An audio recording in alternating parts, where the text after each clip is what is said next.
आपण शुणुचंती व्यासवाणी।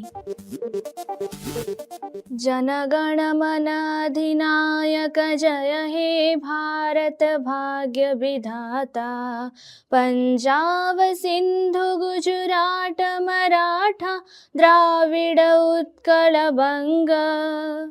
विंध्य हिमाचल यमुना गंगा उच्छल जलधि तरंग। तब शुभ नामे जागे तब शुभ आशीष मागे। गाए तब जय गाथा जनगण मंगलदायक जय हे भारत भाग्य विधाता। जय हे जय हे जय हे जय जय जय जय हे। या कुंदेन्दु तुषार हार धवला। या शुभ्र वस्त्रामृता। या वीणा वरदंड मंडित करा। या श्वेत पद्मासना। या ब्रह्माश्रुत शंकर प्रभृति देवै सदा वंदिता। सा मां पातु सरस्वती भगवती। निशेष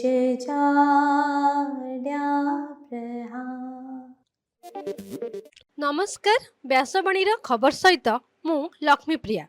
प्रथमे मुख्य खबर। फकीरमोहन विश्वविद्यालय रे उत्कल केशरी डॉक्टर हरेकृष्ण महताब को 126तम जयंती उत्सव पालित। राज्य कैबिनेट बैठक में 12टी प्रस्ताव उपरे बाजिला मोहर। विकसित ओडिशा पई 1000 कोटी टंकार पुंजीनिवेश कराजिबो। महान विप्लवी शहीद लक्ष्मण नायकों जन्मवार्षिक आज पालन करा जाउची। श्रम आईन क्षेत्र में गुरुत्वपूर्ण संस्कार आनिले केंद्र सरकार। एणिकी चाकरी आरंभ करने समय नियुक्ति पत्र प्रदान कराजिबो। बांग्लादेश में भूमिकंप जोगु 6 जनक मृत्यु। 2025 वर्ष पर मिस यूनिवर्स हेले मेक्सिको सुंदरी फातिमा बोस।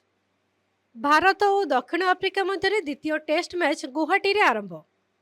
एवं आगामी 48 घंटा मध्य लघुचाप आहरी घनीभूत होगा नहीं पाणीपाग विभागर पूर्वानुमान।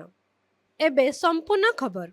उत्कल केशरी डॉक्टर हरेकृष्ण महताब को 126तम जयंती उत्सव गतकाली फकीरमोहन विश्वविद्यालय पक्षर पालित हो जाइछि। कुलपति प्रोफेसर संतोष कुमार त्रिपाठी मुख्य अतिथि भावे जोगदेई एठारे सभापतित्व करथिले। एही कार्यक्रम में श्रीयुक्त अभिराम विश्वाल सम्मानित अतिथि एवं श्रीयुक्त पवित्र पाणिग्राही मुख्य वक्ता भावे जोग देथिले। महताब को 126तम जयंती उपलक्षे प्रथमे तांको फटोचित्र रे पुष्पमाल्य अर्पण करथिले एवं सेठारे उपस्थित थिबा वक्ता और अतिथि माने उत्कल केशरी डॉक्टर हरेकृष्ण महताब को व्यक्तित्व अवदान और जीवनशैली विषय में वक्तव्य रखिथिले। एही अवसर रे कुलपति प्रोफेसर संतोष कुमार त्रिपाठी तांको अभिभाषण रे कहिथिले जे हरेकृष्ण महताब सबुबेले प्रासंगिक एवं जड़े नेता, साहित्यक, सांबादिक, संग्रामी, समाजसेवी एवं स्रष्टा भली व्यक्ति गढ़िबार कारखाना थिले। एही कार्यक्रम रे प्रोफेसर देवाशीष पात्र अतिथि परिचय प्रदान करने सभा को संयोजना करथिले। शेष में डॉक्टर प्रहलाद खिल समस्तଙ୍କୁ धन्यवाद अर्पण करथिले। राज्य कैबिनेट बैठक में 12टी गुरुत्वपूर्ण प्रस्ताव को अनुमोदन मिली। गतकाली लोकसभा भवन में मुख्यमंत्री मोहन चरण मांझी अध्यक्षतार राज्य कैबिनेटर 30तम बैठक आयोजित होता। एही बैठक में मुख्य शासन सचिव मनोज आहूजा गुरुत्वपूर्ण निष्पत्ति संपर्क में गणमाध्यम को सूचना देई कहिथिले जे कैबिनेट बैठक में 9टी विभागर 12 प्रस्ताव पर आलोचना करा जायथिला। ସେଗୁଡ଼ିକ ହେଲା ସୁଲଭ ମୂଲ୍ୟରେ ଲଘୁ ଖଣିଜ ଯୋଗାଣ ସୁନିଶ୍ଚିତ କରିବା, ରାଜ୍ୟରେ ଖଣିଜ ପଦାର୍ଥର ଚୋରାଚାଲାଣ ଓ ବେଆଇନ ଖନନ ରୋକିବା ଇତ୍ୟାଦି। ଅନ୍ୟପକ୍ଷରେ ରାଜ୍ୟରେ ପୋଲିସ ଓ ଅନ୍ୟାନ୍ୟ ୟୁନିଫର୍ମ ସେବା କର୍ମଚାରୀ ମନୋନୟନ ଆୟୋଗ ନିୟମାବଳୀ 2025 ପ୍ରଣୟନ ପ୍ରସ୍ତାବ ମଧ୍ୟ କ୍ୟାବିନେଟ ଅନୁମୋଦନ ପାଇଛି। ମୁଖ୍ୟମନ୍ତ୍ରୀ ମେଧାବୀ ଛାତ୍ର ପ୍ରୋତ୍ସାହନ ଯୋଜନା ଅଧୀନରେ ଅନୁସୂଚିତ ଜାତି ଓ ଜନଜାତି ବର୍ଗର ଛାତ୍ରଛାତ୍ରୀଙ୍କ ପାଇଁ ପ୍ରାକ୍ ମାଟ୍ରିକ ଓ ମାଟ୍ରିକ ପରବର୍ତ୍ତୀ ଛାତ୍ରବୃତ୍ତି ହାରରେ ବୃଦ୍ଧି ପ୍ରସ୍ତାବକୁ କ୍ୟାବିନେଟ ମଞ୍ଜୁରୀ ଦେଇଛି। ସେହିପରି ରାଜ୍ୟକୁ ବିଶ୍ୱସ୍ତରୀୟ ବ୍ୟବସାୟିକ କେନ୍ଦ୍ର ଭାବେ ଗଢ଼ି ତୋଳିବା ପାଇଁ ରାଜ୍ୟ cabinet Odisha global capability centre ନୀତି 2025କୁ ଅନୁମୋଦନ କରାଯାଇଛି। ବିକଶିତ ଓଡ଼ିଶା ପାଇଁ 1000 କୋଟି ଟଙ୍କାର ଉର୍ଦ୍ଧ୍ୱ ପୁଞ୍ଜିନିବେଶ ପାଇଁ ଲକ୍ଷ୍ୟ ରଖାଯାଇଛି। ଆଜି ହେଉଛି ଓଡ଼ିଶାର ମହାନ ବିପ୍ଳବୀ ଶହୀଦ ଲକ୍ଷ୍ମଣ ନାୟକଙ୍କ ପବିତ୍ର ଜନ୍ମଦିନ। 1899 ମସିହା ନଭେମ୍ବର 22 ତାରିଖ ଅର୍ଥାତ୍ ଆଜିର ଦିନରେ ଲକ୍ଷ୍ମଣ ନାୟକ ଅବିଭକ୍ତ କୋରାପୁଟ ଜିଲ୍ଲାର ତେନ୍ତୁଳିଗୁମାଠାରେ ଜନ୍ମଗ୍ରହଣ କରିଥିଲେ। ପିଲାଟି ଦିନରୁ ଲକ୍ଷ୍ମଣ ନାୟକ ଥିଲେ ଅତ୍ୟନ୍ତ ସରଳ ଓ ନିଷ୍କପଟ, କିନ୍ତୁ ସାମାଜିକ ଅନ୍ୟାୟ କିମ୍ବା ଅତ୍ୟାଚାରକୁ ସେ ସହିପାରୁନଥିଲେ। ମହାତ୍ମା ଗାନ୍ଧୀଙ୍କ ଦ୍ୱାରା ଅନୁପ୍ରାଣିତ ହୋଇ ଅସହଯୋଗ ଆନ୍ଦୋଳନରେ ଯୋଗ ଦେଇଥିଲେ ଲକ୍ଷ୍ମଣ ନାୟକ। କୋରାପୁଟ ଜିଲ୍ଲାର ଆଦିବାସୀମାନଙ୍କୁ ନେଇ ବ୍ରିଟିଶ ବିରୁଦ୍ଧରେ ସେ ସଶସ୍ତ୍ର ବିଦ୍ରୋହ କରିଥିଲେ ଏବଂ ଗାନ୍ଧୀଜୀଙ୍କ ବାର୍ତ୍ତାକୁ ଗାଁ ଗାଁ ବୁଲି ପ୍ରଚାର କରିଥିଲେ। ସ୍ୱାଧୀନତା ସଂଗ୍ରାମର ପ୍ରତ୍ୟେକ ପର୍ଯ୍ୟାୟରେ ସମସ୍ତ ପ୍ରତିବନ୍ଧକୁ ପଛରେ ପକାଇ ଦେଶଭକ୍ତିର ପରିଚୟ ଦେଇଥିଲେ ଏହି ମହାନ ଆଦିବାସୀ ନେତା। ଅସହଯୋଗ ଆନ୍ଦୋଳନ ସମୟରେ ସେ କୋରାପୁଟ ଜିଲ୍ଲାର ମାଥିଲି ଥାନା ସମ୍ମୁଖରେ ନିଆଁ ଜଳାଇ ଇଂରେଜମାନଙ୍କୁ ପ୍ରତିବାଦ କରିଥିଲେ। ଏହାଦ୍ୱାରା ଥାନାରେ ଥିବା ଅନେକ ଦରକାରୀ କାଗଜପତ୍ର ପୋଡ଼ି ଯାଇଥିଲା ଏବଂ 40ରୁ ଅଧିକ ଇଂରେଜଙ୍କ ମୃତ୍ୟୁ ଘଟିଥିଲା। ଏଥିପାଇଁ ଲକ୍ଷ୍ମଣ ନାୟକଙ୍କୁ ଗିରଫ କରାଯାଇ ବ୍ରହ୍ମପୁର ଜେଲରେ ରଖାଯାଇଥିଲା। ପରେ ଇଂରେଜମାନେ ତାଙ୍କୁ ଫାଶୀ ଖୁଣ୍ଟରେ ଝୁଲାଇ ହତ୍ୟା କରିଥିଲେ। ଏହି ସଂଗ୍ରାମୀ ଜନଜାତି ନେତା ଲକ୍ଷ୍ମଣ ନାୟକଙ୍କ ପବିତ୍ର ଜନ୍ମଦିନକୁ ଆଜି ରାଜ୍ୟସ୍ତରରେ ଜୟନ୍ତୀ ଉତ୍ସବ ଭାବେ ପାଳନ କରାଯାଉଛି। କେନ୍ଦ୍ର ସରକାର ସାରା ଦେଶରେ ନୂଆ ଶ୍ରମ ଆଇନ ଲାଗୁ କରିଛନ୍ତି। ପୁରୁଣା ଶ୍ରମ ଆଇନ ସ୍ଥାନରେ 4ଟି ନୂଆ ଆଇନ ପ୍ରଚଳନ ଆଜିଠାରୁ ଆରମ୍ଭ ହେବ ବୋଲି ନିଷ୍ପତ୍ତି ନିଆଯାଇଛି। ଏଗୁଡ଼ିକ ହେଲା ମଞ୍ଜୁରୀ ସଂହିତା, ଶିଳ୍ପ ସଂହିତା, ସାମାଜିକ ସୁରକ୍ଷା ସଂହିତା ଏବଂ ବୃତ୍ତିଗତ ନିରାପତ୍ତା ସଂହିତା। ଏହା ଫଳରେ ଦେଶର ପ୍ରାୟ 40 କୋଟି ଶ୍ରମିକ ଲାଭ ପାଇବେ। ଏଣିକି ନିଯୁକ୍ତି ସମୟରେ ନିଯୁକ୍ତିଦାତା ସମସ୍ତ କର୍ମଚାରୀଙ୍କୁ ନିଯୁକ୍ତି ପତ୍ର ପ୍ରଦାନ କରିବେ। ଶ୍ରମିକମାନଙ୍କୁ ଠିକ୍ ସମୟରେ ବେତନ, ସର୍ବନିମ୍ନ ମଜୁରୀ ଓ PF, ESI ଆଦି ସୁବିଧା ମିଳିବ। 40 ବର୍ଷରୁ ଅଧିକ ବୟସର ଶ୍ରମିକମାନେ ବର୍ଷକୁ ଥରେ ମାଗଣା ସ୍ୱାସ୍ଥ୍ୟ ପରୀକ୍ଷା କରାଇବାର ସୁଯୋଗ ପାଇପାରିବେ। ମହିଳାମାନେ ସୁରକ୍ଷା ଓ ନିଜର ଇଚ୍ଛା ସହିତ ରାତିରେ କାମ କରିପାରିବେ ବୋଲି ଏହି ନୂଆ ଶ୍ରମ ଆଇନରେ ଉଲ୍ଲେଖ ରହିଛି। ଗତକାଲି ସକାଳେ ବାଂଲାଦେଶରେ ଏକ ଶକ୍ତିଶାଳୀ ଭୂମିକମ୍ପ ଅନୁଭୂତ ହୋଇଥିଲା। ସ୍ଥାନୀୟ ସମୟ ପ୍ରାୟ 10:38 ମିନିଟ୍ ସମୟରେ ଏହି ଭୂମିକମ୍ପ ହୋଇଥିଲା, ଯାହାର ତୀବ୍ରତା ରିକ୍ଟର ସ୍କେଲରେ 5.7 ଥିବା ରେକର୍ଡ ହୋଇଛି।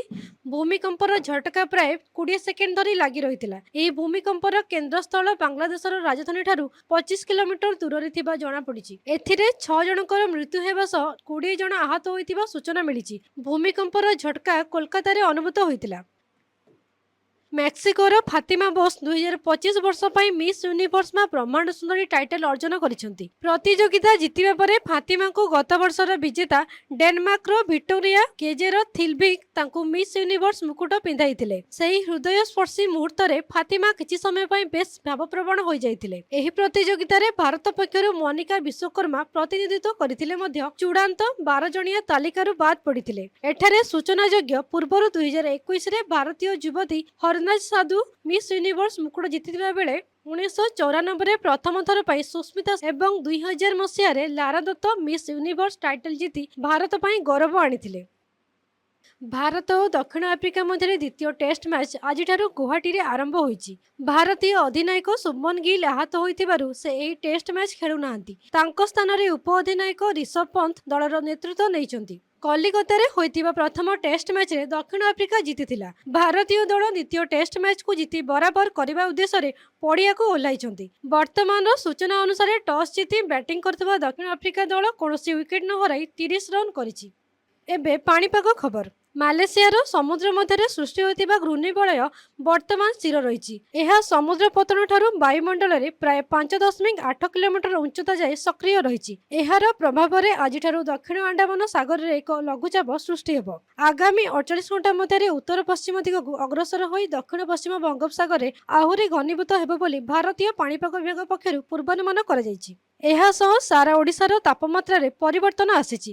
ଗତ 24 ଘଣ୍ଟା ମଧ୍ୟରେ ଆଭ୍ୟନ୍ତରୀଣ ଓଡ଼ିଶାର କେତେକ ସ୍ଥାନରେ ତାପମାତ୍ରା 2ରୁ 3 ଡିଗ୍ରୀ ବୃଦ୍ଧି ପାଇଛି। ଏବେ ଆସନ୍ତୁ ଶୁଣିବା ଆଜିର ସ୍ୱାସ୍ଥ୍ୟବାଣୀ। ଏଥିରେ ପ୍ରଚାର କରୁଛୁ ଖଜୁରୀ ଏବଂ ରସୁଣର ସ୍ୱାସ୍ଥ୍ୟ ଉପକାରୀ ଗୁଣ ସମ୍ପର୍କରେ। ଖଜୁରୀ ସ୍ୱାସ୍ଥ୍ୟ ପାଇଁ ଖୁବ୍ ଉପକାରୀ। ଖଜୁରୀ ଔଷଧୀୟ ଗୁଣରେ ଭରପୁର ଥିବାରୁ ସ୍ୱାସ୍ଥ୍ୟ ବିଶେଷଜ୍ଞମାନେ ଖାଇବାକୁ ପରାମର୍ଶ ଦେଇଛନ୍ତି। ସେମାନଙ୍କ ମତରେ ପ୍ରତିଦିନ ଖଜୁରୀ ଖାଇବା ଦ୍ୱାରା ହୃତ୍ପିଣ୍ଡ ସୁସ୍ଥ ରହେ। ଏଥିରେ ଥିବା ଆଣ୍ଟିଅକ୍ସିଡାଣ୍ଟ ଉପାଦାନ ହୃତ୍ପିଣ୍ଡର ସମସ୍ୟା ଦୂର କରିବାରେ ସହାୟକ ହୁଏ। ଖଜୁରୀରେ ଭିଟାମିନ୍ କେ ରହିଛି, ଯାହା ରକ୍ତ ପରିଷ୍କାର କରିବା ସହ ଅସ୍ଥିକୁ ମଜବୁତ ରଖେ। ଖଜୁରୀକୁ ନିୟମିତ ଭାବେ ଖାଇଲେ ଦୁଶ୍ଚିନ୍ତା ଦୂର ହୁଏ ଏବଂ ସ୍ମରଣ ଶକ୍ତି ବଢ଼େ। ଖଜୁରୀରେ ମଧ୍ୟ ତନ୍ତୁ ଜାତୀୟ ଉପାଦାନ ରହିଛି, ଯାହା ପାଚନ ତନ୍ତ୍ରକୁ ସୁସ୍ଥ ରଖେ ଏବଂ ଖାଦ୍ୟକୁ ସହଜରେ ହଜମ କରାଏ। ଖଜୁରୀରେ ଥିବା ପୁଷ୍ଟିସାର, ଲୌହସାର ଏବଂ ଅନ୍ୟାନ୍ୟ ଭିଟାମିନ୍ ମାଂସପେଶୀକୁ ମଜବୁତ ରଖିବା ସହ ରୋଗ ପ୍ରତିରୋଧକ ଶକ୍ତି ବୃଦ୍ଧି କରିଥାଏ। ସେହିପରି ରସୁଣ ମଧ୍ୟ ଆମ ଶରୀର ପାଇଁ ଖୁବ୍ ଉପକାରୀ। ଶରୀରର ଅଦରକାରୀ ମେଦକୁ ରସୁଣ କମାଇ ଦିଏ। ମଧୁମେହ ରୋଗୀଙ୍କ ପାଇଁ ପ୍ରତିଦିନ 2-3 କଲା ରସୁଣ ଖାଇବା ଉପକାରୀ। ଏହା ଶରୀରର କୋଲେଷ୍ଟ୍ରଲକୁ କମାଇ ଦିଏ ଏବଂ ବିଭିନ୍ନ ରୋଗରୁ ଶରୀରକୁ ରକ୍ଷା କରେ। ଅଳ୍ପ ଭଜା ହୋଇଥିବା ରସୁଣ ଆମ ଶରୀର ପାଇଁ ଖୁବ୍ ଲାଭଦାୟକ। ଏହା ହୃତ୍ପିଣ୍ଡକୁ ସୁସ୍ଥ ରଖେ। ଅଧିକ ମୋଟା ଥିବା ଲୋକମାନେ ନିୟମିତ 1 ମାସ ପର୍ଯ୍ୟନ୍ତ 2ଟି ଭଜା ରସୁଣ ଖାଇଲେ ମୋଟାପଣ ଦୂର ହୋଇଥାଏ। ଶରୀରରେ କ୍ୟାଲସିୟମର ପରିମାଣକୁ ରସୁଣ ବୃଦ୍ଧି କରୁଥିବାରୁ ଅସ୍ଥି ମଜବୁତ ହୁଏ। ଗର୍ଭବତୀ ମହିଳା ଭଜା ରସୁଣ ଖାଇଲେ ମା ଓ ଶିଶୁଙ୍କ ସ୍ୱାସ୍ଥ୍ୟ ଭଲ ରହେ। ଥଣ୍ଡା ରୋଗୀଙ୍କ ପାଇଁ ରସୁଣ ମହୌଷଧି ଭଳି କାମ କରେ। ସହଜରେ ସର୍ଦ୍ଦି ଥଣ୍ଡା ଧରେ ନାହିଁ। ରସୁଣ କଫ ସମସ୍ୟା ମଧ୍ୟ ଦୂର କରିଥାଏ। ଆଜିର ଖବରକୁ ଏଇଠି ରଖୁଛୁ। ନମସ୍କାର।